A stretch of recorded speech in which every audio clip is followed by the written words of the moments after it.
Hello friends, मैं physiotherapist doctor Hemlata. नमस्कार। जून physiotherapy channel में आपका स्वागत करती हूँ।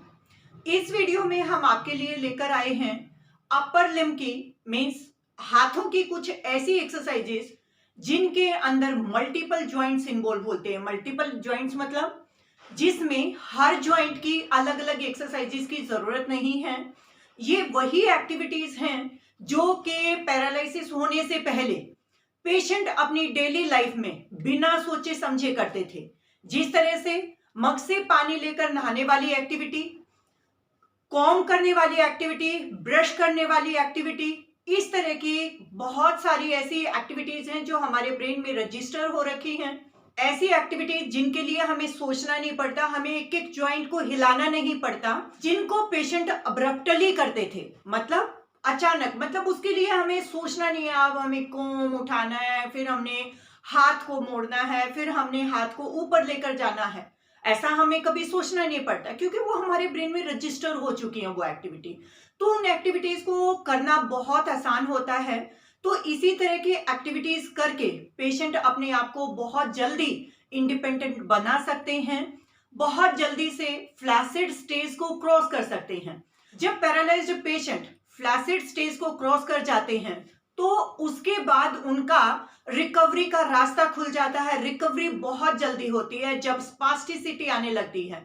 स्पास्टिसिटी वाली कंडीशन में पेशेंट की एक्टिविटीज पहले तो थोड़ा सा अनकंट्रोल्ड एक्टिविटीज होती हैं जिनको पेशेंट कंट्रोल नहीं कर सकता, लेकिन धीरे धीरे वो एक्टिविटीज भी अगली स्टेज में आते आते कंट्रोल होने लगती हैं और पेशेंट जल्दी से एक स्टेज से दूसरी स्टेज पर जाते हुए अपने आप को जल्दी से रिकवरी की तरफ लेकर जाते हैं और जल्दी ही इंडिपेंडेंट होने लगते हैं।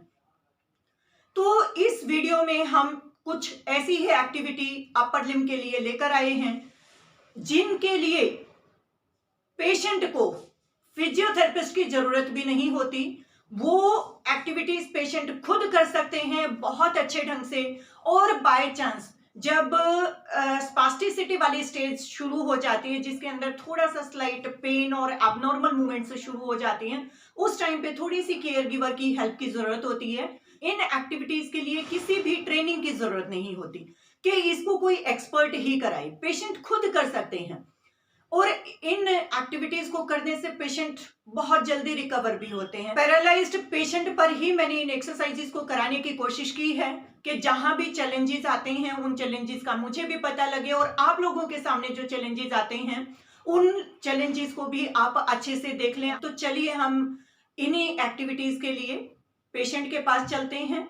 लास्ट वीडियो में हमने डिस्कस किया था passive exercises of upper limb, जिसमें हमने सिंगल जॉइंट्स मूवमेंट्स के बारे में जाना। इस वीडियो में हम मल्टीपल जॉइंट्स की एक्सरसाइज के बारे में जानेंगे। ये हमने एक एक्सरसाइज की थी इस तरह से, एल्बो जॉइंट की फ्लैक्शन एक्सटेंशन। अब इसी मूवमेंट को हम मल्टीपल जॉइंट में कैसे इन्वॉल्व करें। जैसे नहाते हुए बकेट से पानी लिया, मग भरा और ऊपर अपनी बॉडी पे इस तरह से पोर किया है। तो इसमें आपने देखा कि हमारी एल्बो भी इन्वॉल्व है, हमारी रिस्ट भी इन्वॉल्व है, हमारा हाथ भी इन्वॉल्व है और इवन शोल्डर भी इन्वॉल्व है। तो ये मल्टीपल जॉइंट मूवमेंट्स हैं।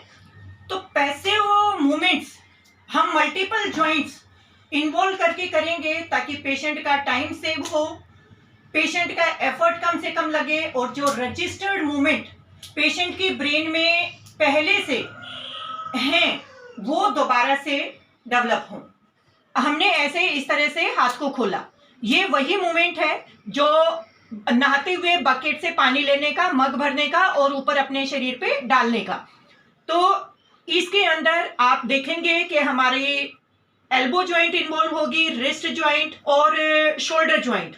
तो देखिए ये लिया और ऊपर की तरफ इसको इस तरह से लेकर गए और हम वापस इस तरह से आए।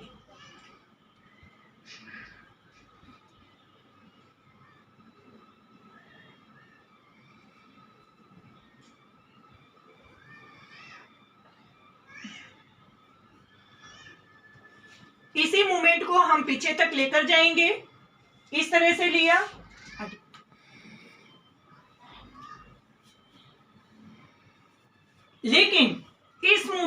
करते हुए आपने एंड रेंज लेनी है, फ्लैक्शन की, एक्सटेंशन की, कोई भी रोटेशन की एंड रेंज पे हमने पहुंचना है। जैसे हमने यहां से स्टार्ट किया तो हमें पूरा का पूरा elbow joint, wrist joint, fingers और शोल्डर, चारों जॉइंट्स को हमने इस तरह से पूरा खोल लेना है, मीन्स फुल एक्सटेंशन इस तरह से। उसके बाद फिर हम यहां से होल्ड करेंगे और एल्बो जॉइंट को बेंड करते हुए हम इस तरह से ऊपर की तरफ जाएंगे और फिर वापस इस तरह से नीचे आएंगे। फिर हम लास्ट रेंज देंगे, पूरा का पूरा जॉइंट को खोलेंगे और फिर हम इस तरह से ऊपर करते हुए नीचे की तरफ लेकर आएंगे। इस एक्सरसाइज को हम कम से कम 20 to 30 टाइम्स रिपीट करेंगे। अब पेशेंट अपने हाथों से अपनी इन एक्सरसाइज को कैसे करें, अपने दूसरे हाथ से इस तरह से फिंगर्स को इंटरलॉक करेंगे, पकड़ेंगे, फिर होल्ड करेंगे अच्छे से, एल्बो को पहले स्ट्रेट करेंगे इस तरह से, उसके बाद थोड़ा सा बेंड करते हुए ऊपर चलेंगे। ये वेरी गुड, बहुत बढ़िया, ले जाइए और ऊपर, बहुत अच्छा, और ऊपर, वेरी गुड वेरी गुड।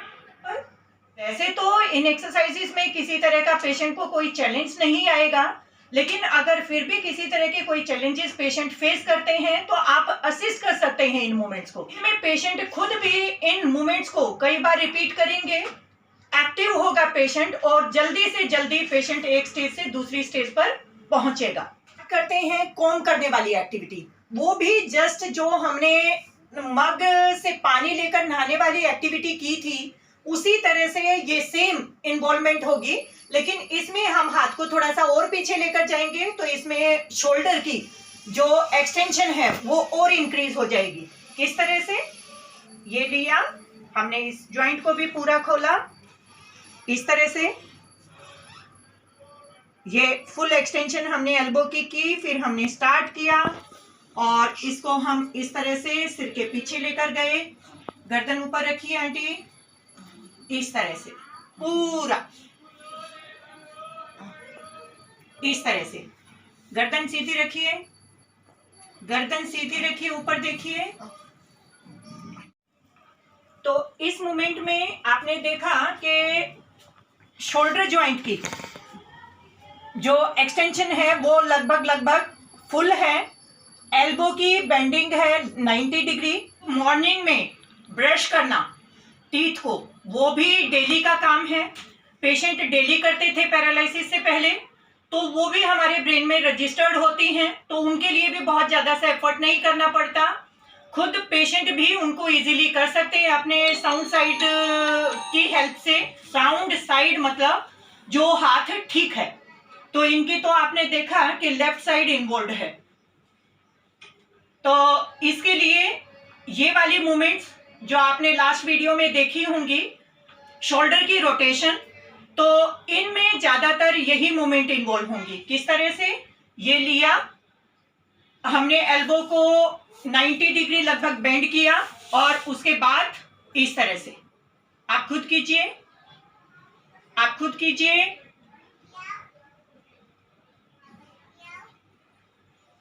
खुद करने की कोशिश करें।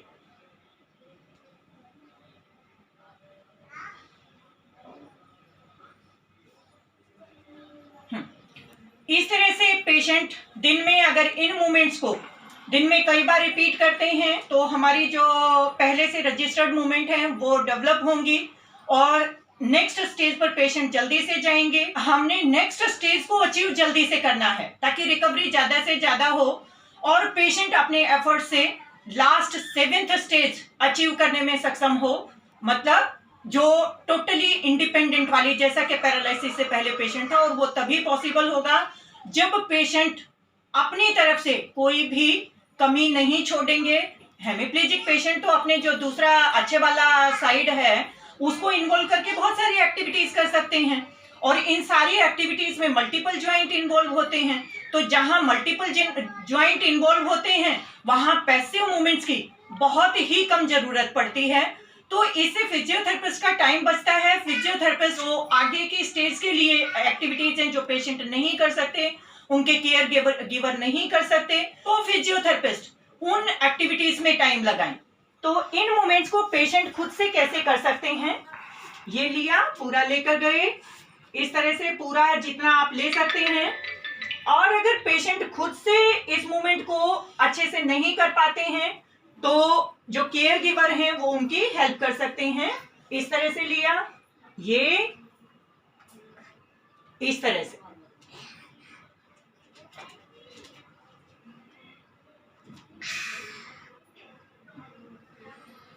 इन मूवमेंट्स को दिन में कई बार रिपीट करेंगे और एक्सरसाइजेस आपको पता है कि जितनी बार हम रिपीट करेंगे उतना ही फायदा होगा। खाना खाने के लिए भी डेली हाथ यूज होता है, नीचे से ऊपर, ये वाली मूवमेंट। इस मूवमेंट में शोल्डर की भी इन्वॉल्वमेंट है, 90 डिग्री बेंडिंग में एल्बो जॉइंट की भी इन्वॉल्वमेंट है और रिस्ट की भी, और फिंगर्स भी। इस तरह से पेशेंट वो होल्डिंग वाली पोजीशन को अपना सकते हैं अगर फिंगर्स चलती हैं तो। अगर फिंगर्स अभी चलना स्टार्ट नहीं हुई हैं तो पेशेंट इस तरह से इंटरलॉक करके अपने दूसरे हाथ से पकड़ सकते हैं और नीचे से इस तरह से इन एक्टिविटीज को ऐसे कर सकते हैं। ये करके स्टार्ट करते हैं। इधर पेशेंट की फिंगर्स काम नहीं करती हैं तो वो फिंगर्स को इस तरह से होल्ड नहीं कर सकते हैं, तो अपने दूसरे जो साउंड साइड है, ठीक साइड है, उससे इस तरह से पकड़े, हाँ, और नीचे से इस तरह से लिया और ऊपर की तरफ लेकर गए, हाँ, और करें, और ऊपर उठाएं,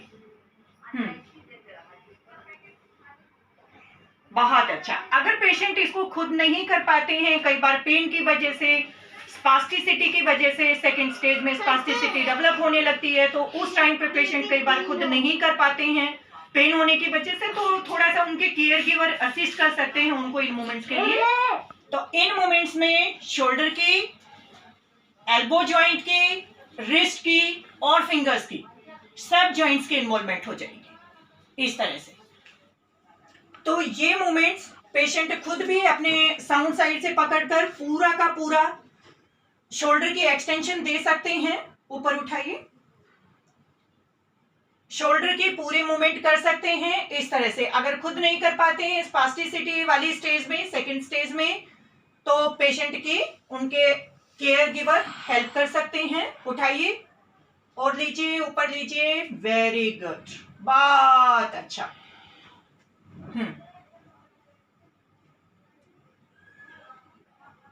बहुत बढ़िया।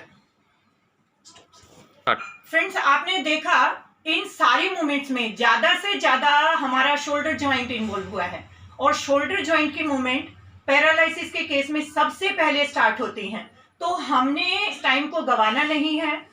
इन एक्सरसाइजेस को तो हेमिप्लेजिक पेशेंट अपने दूसरे हाथ से पकड़कर खुद बहुत अच्छे से कर सकते हैं, तो हमें टाइम वेस्ट नहीं करना है। हमें इस तरह की एक्टिविटीज को अपनी डेली लाइफ में इन्वॉल्व करना है अगर हमने आगे बढ़ना है। फ्रेंड्स, आपने इस वीडियो में अपर लिम्ब की कुछ सेल्फ एक्सरसाइजेस के बारे में जाना। फ्रेंड्स, अगर आपको हमारी वीडियोस पसंद आती हैं तो प्लीज हमारी वीडियोस को लाइक करें, शेयर एंड सब्सक्राइब करें, बेल नोटिफिकेशन प्रेस करना ना भूलें ताकि हमारी वीडियोस आप तक सबसे पहले पहुंचे। और फ्रेंड्स, अगर हमारी वीडियोस आपके लिए हेल्पफुल साबित होती हैं, प्लीज हमें कमेंट्स करना ना भूलें। उससे हमें मोटिवेशन मिलता है और आपके लिए और ज्यादा से ज्यादा अच्छी वीडियोस लेकर आने का हमारा मन होता है। Thank you for watching this video.